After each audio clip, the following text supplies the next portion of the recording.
Hey everyone, I'm Darshna Patel, energy intuitive medium and host of Enlighten Up. I hope you've enjoyed getting spirit fit through the spiritual boot camp in season 2.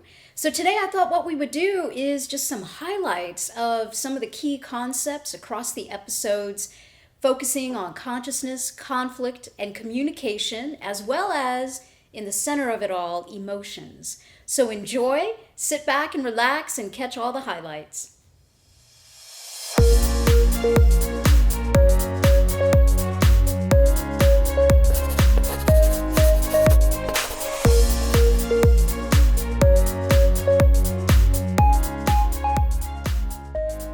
Who is the I? When we say, who are you?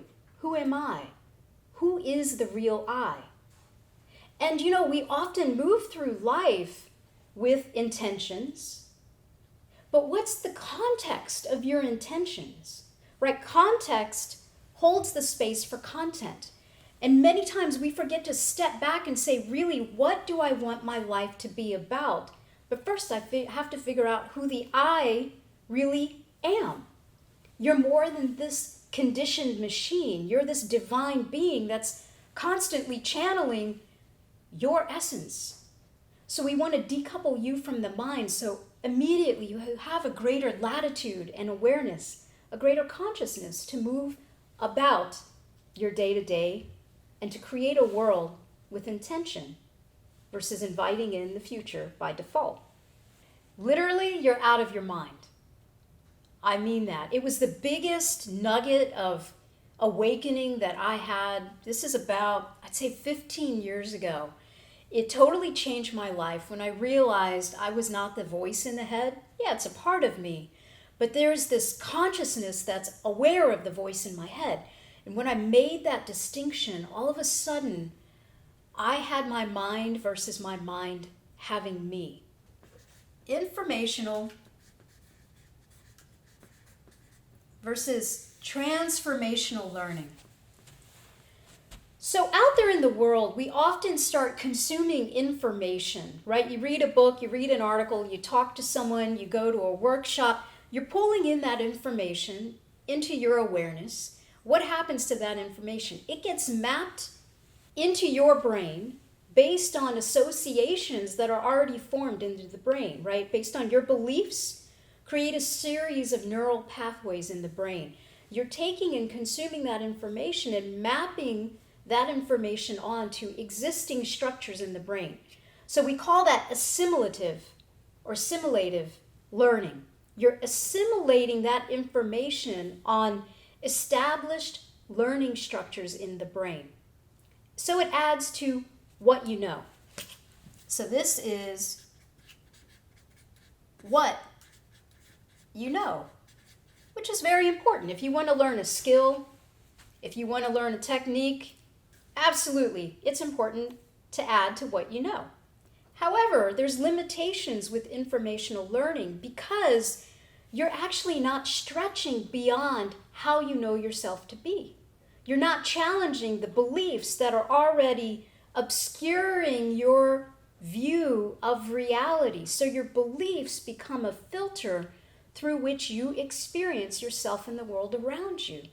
And beliefs are anchored. They're wired in the brain. What you believe is what you perceive. So your beliefs shape the experience of yourself and the world around you. Beliefs create your reality. It's one of the toughest things when you have a world of beliefs that have been given to you, indoctrinated, in fact, most of the time, by your cultures that you're a part of, your family, your institutions, your workplace, education, your friends.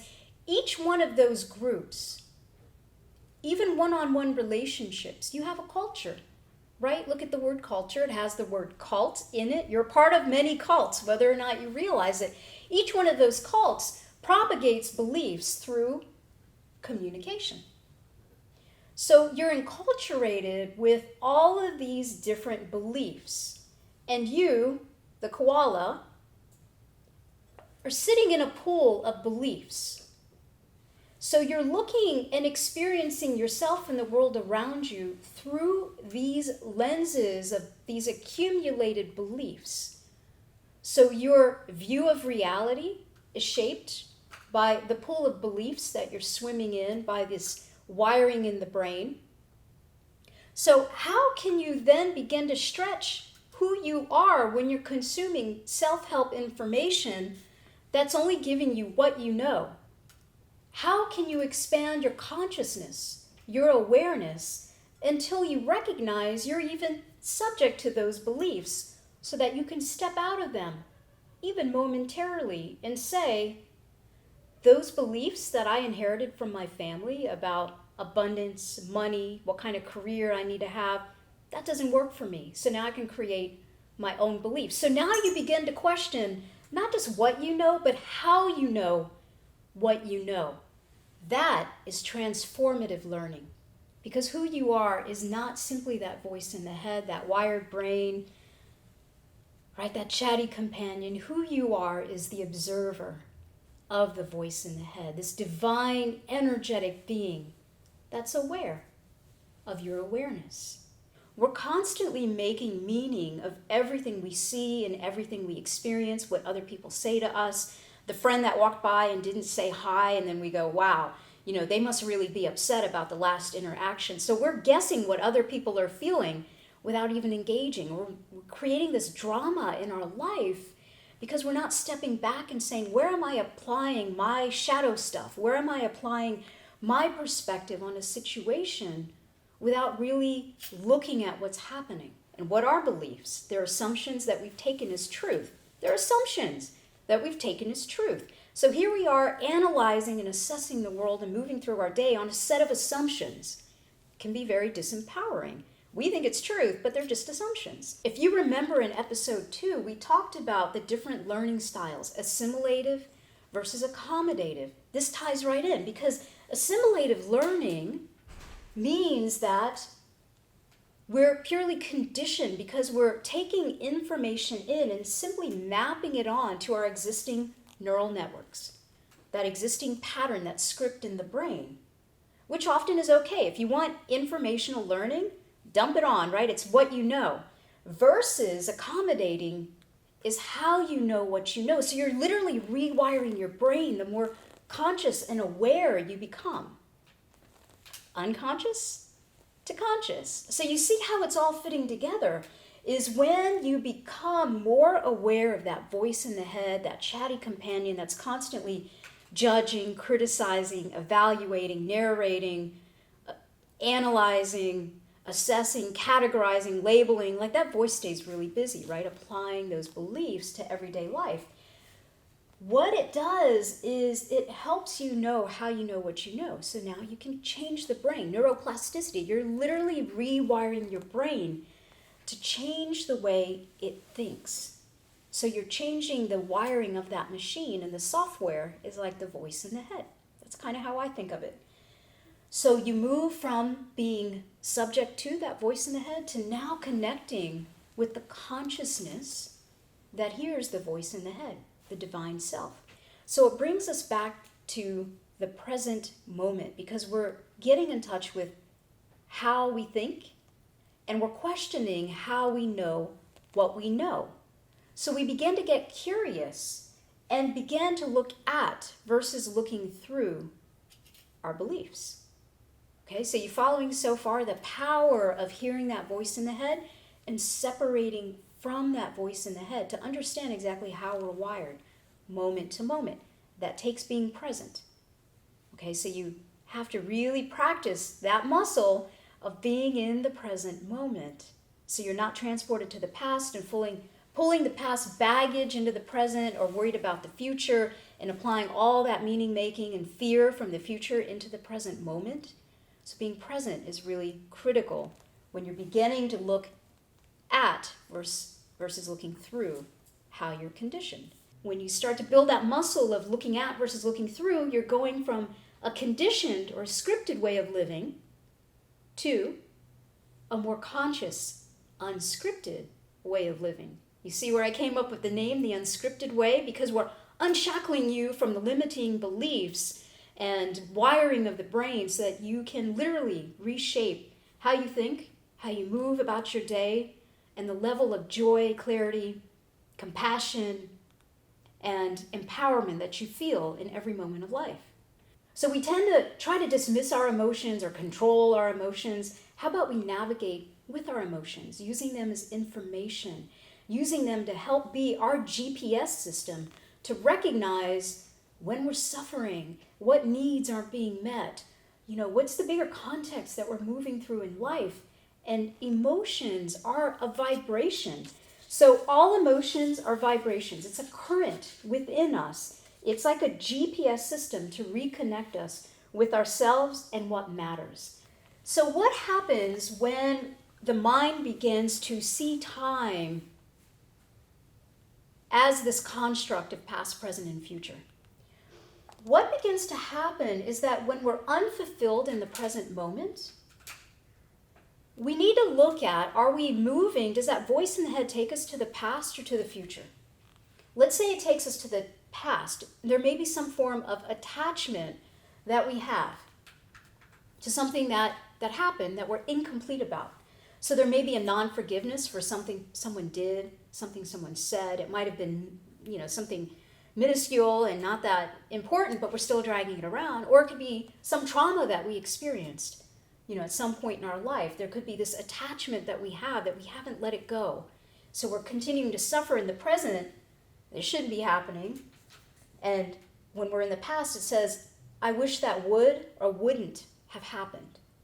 So there's an incomplete that we're dragging around. It's a drain of energy in the present moment because we're living in the past. Literally living in the past, which really doesn't exist. It's a story that we keep telling ourselves, and that voice in the head is just continuing to reinforce that story. Sometimes we get pulled into the future. That's where often I live because I continually plan and I tend to worry about how things are going to unfold. So I play the what if game. Many of you might be part of this game too, the what if game. Like, if I do this, what's going to happen? What if I do this? Am I going to have enough money? So we tend to not take risks when we're playing this game, or we get stuck in analysis paralysis, or we expend so much energy thinking about the future that we're missing out in the beauty and the fulfillment that actually exists in the present moment, which we know is the only thing we have because past and future are really illusions.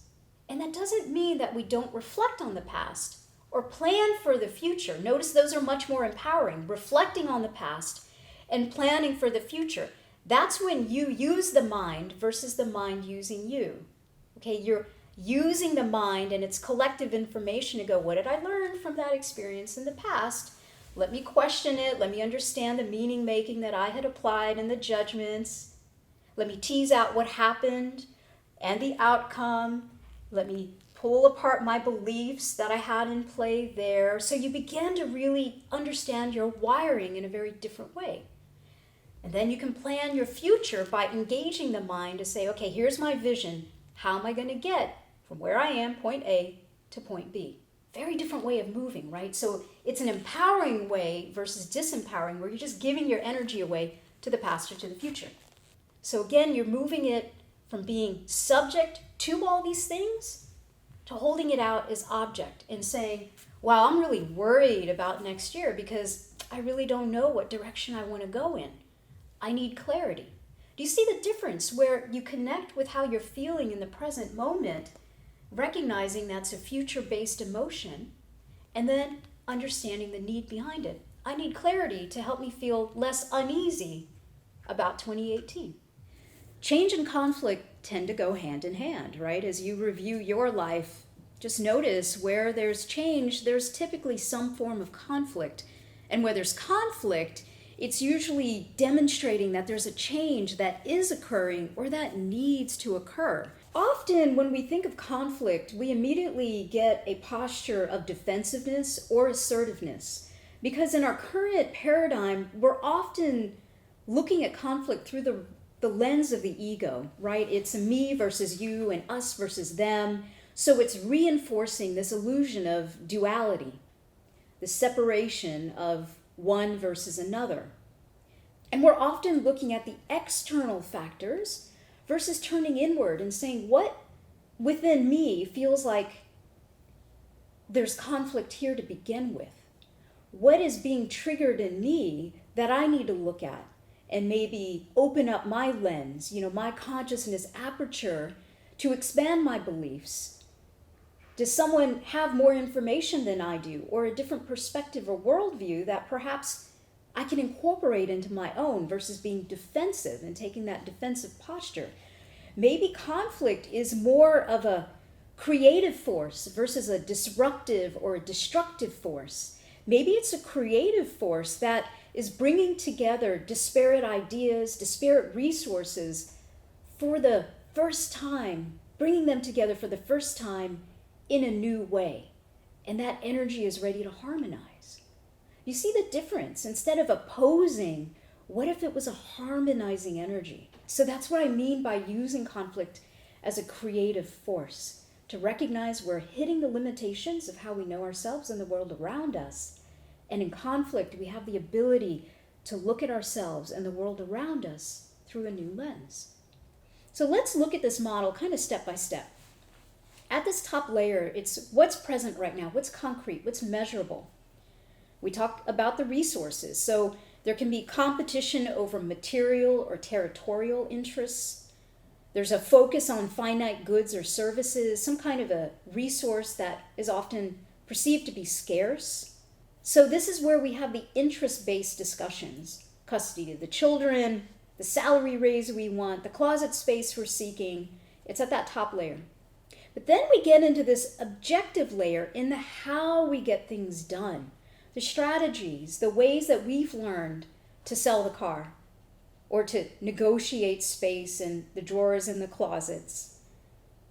The strategies and how we split time for the children when we might be getting a divorce, right? So there's different ways of solving problems, which becomes that middle tier. So you'll often see objective-based conflict show up in the workplace, how you get things done, how you split perceived finite resources.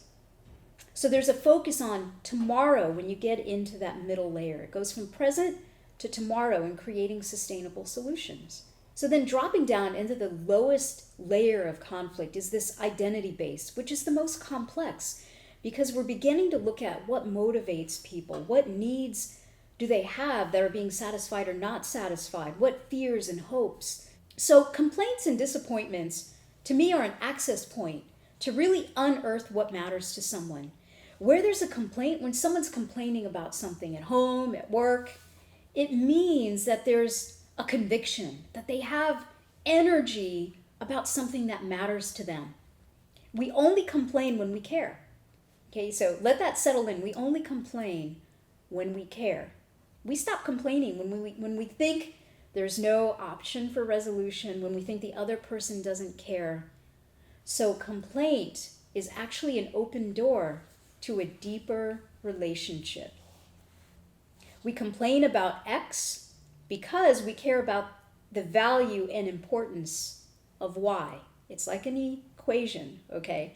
So let's look at this shift of complaining language to commitment language. So on the slide, you'll see on the complaint side, complaints are easily produced and widespread. They kind of spread like an epidemic. When someone starts complaining, other people start complaining. Complaints talk about what we can't stand. On the flip side of that, commitment is looking at what we stand for. So versus what we can't stand, it's what we stand for. Notice the power. I mean, it creates this sense of conviction when you shift from complaint to commitment. So as you're moving about your day and you find yourself complaining about something, begin to shift that orientation, and instead of complaining, look at what are you committed to and speak from there. Because what that does, it sets you up to be more empowered. It sets you up to have a voice as a leader in your own life, because you're not giving your power away by simply complaining.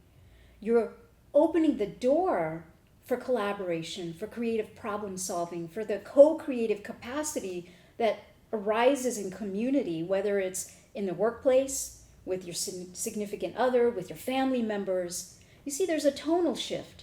So that's my invitation, is in this model, in this unscripted way framework, is to look at conflict as an access to greater consciousness, as an access to a new language and communication, and a way to become more empowered with what you need and with what others need, and creating and co-creating more creative solutions. So every object, every person, everything around you has a particular vibrational signature, a pulsation, a frequency that makes it uniquely its own. So even every thought, every emotion has to have its own distinction from everything else. So everything that we generate, physically or even immaterial, has a particular vibrational signature because it has to be distinguished from everything else around it. To me, that's why the universe is constantly expanding, because we're creating new things, new vibrations. So there's always an expansiveness because we're always in creation mode. How cool is that? So in this field of energy around you, it's comprised of the individual capacity of harmonizing energy within each of these major chakras. So you have the root, the sacral, the solar plexus, the heart, the throat, the third eye, the crown, and then the higher consciousness. Those are the typical main ones people focus on. And then the bottom of the feet, the earth chakras, which work hand in hand with the root chakra. So in that field of energy, then, you're generating an attractor. And remember, in the quantum world, like attracts like. That's how the secret or the law of attraction works. So depending on the clarity of that energy field and the distortions in the energy field, it's either helping you manifest or it's detracting what you want to manifest into your emerging reality. So there's a harmonic resonance that's created by the clarity and the power of each of the chakras. So think of chakras like they're gauges or regulators for moving this subtle energy in and around the body. So you have chakras, which then connect with the nadis, which are also called the meridians, the lines of energy through the body, which then connect with the nervous system. And the nervous system ties into the endocrine system, which is then releasing hormones into the bloodstream. So you see now how the subtle energy translates into physical energy that flows through the body. And that's why chakras become important in overall physical vitality, because it is bringing the prana to the physical body itself. It's generating and manifesting the physical experience. So chakras regulate energy flow in accordance with our physical, mental, and emotional composition. So again, all these layers interact with one another, but the core of it is this subtle energy because it's conscious. So the field of energy around the body, imagine everyone is vibrating or pulsating a particular frequency. And then what's cool is that we're all connected to a bigger field of energy around us. So imagine you have your field, your bubble of energy, and the information that you're carrying that's then interconnected with everyone else's energy across the globe. So this morphic field of energy, this collective consciousness, exists in us and around us, like Star Wars, the Force, right? And we're constantly uploading and downloading information from this field of energy. That's how my guides show me how this works, is we're constantly uploading and downloading information. So the more conscious you become about the information and quality of information in your field, the more you can begin to filter what you're going to allow to download and what you're willing to upload. So maybe if we don't pollute the collective consciousness as we become more aware, the more peace, the more harmony we can spread across the globe. Why talk about emotions? When we look at that model of consciousness, conflict, and communication, to me, emotions sit right in the middle of it all. Because emotions become this GPS system for knowing if we're in alignment with our higher self and our earthly incarnation, or if there's some disharmony going on. So we'll explore how emotions can be a GPS, like a built-in navigator to know if we're on path, or if there's something that isn't working for us, what needs aren't getting met. After all, if everything in the universe is vibration, so are emotions. And maybe emotions are plugged into some energetic quantum web of information that transcends our 5 physical senses, and our logical, rational brain. Imagine if we were more sensitive and tender to how others were feeling, what they're emoting. So underneath these feelings and emotions are needs that are being met or unmet, like the need for compassion, acknowledgement, balance, trust, support, love, understanding, safety, self-expression, and to matter. We have hundreds of human needs, and they're shared across all of us. Every thought or action is in service to meet one of these hundreds of needs, and that's the premise of nonviolent communication, is that every thought, every action is in service to fill some need that we have. Emotions are a way for us to connect with what we want more of or less of in our experience. Consider that the positive emotions like gratitude, love, joy, forgiveness, trust, hope, and awe, they expand our energy, right? You feel your field shift out. You feel that expansiveness. These emotions deepen our connection to the web of life. They open us up. They lighten us up and lift our spirits. They break us of the ego's focus on I, me, and mine. They open us up. They free the self from the self. They help us build connections with ourselves and others. Conversely, emotions on the negative side of the scale are lower vibration, like fear, anxiety, anger, and sadness. You know, when you feel those emotions, you feel yourself turn inward. It contracts our energy. As we connect with these emotions, we give them motion, movement. We allow them to emote. I mean, look at the word emotion. I say this all the time. It has emote and motion in it. It's nature's way of saying, hey, allow this to move, allow it to inform you and be in the flow of emotions.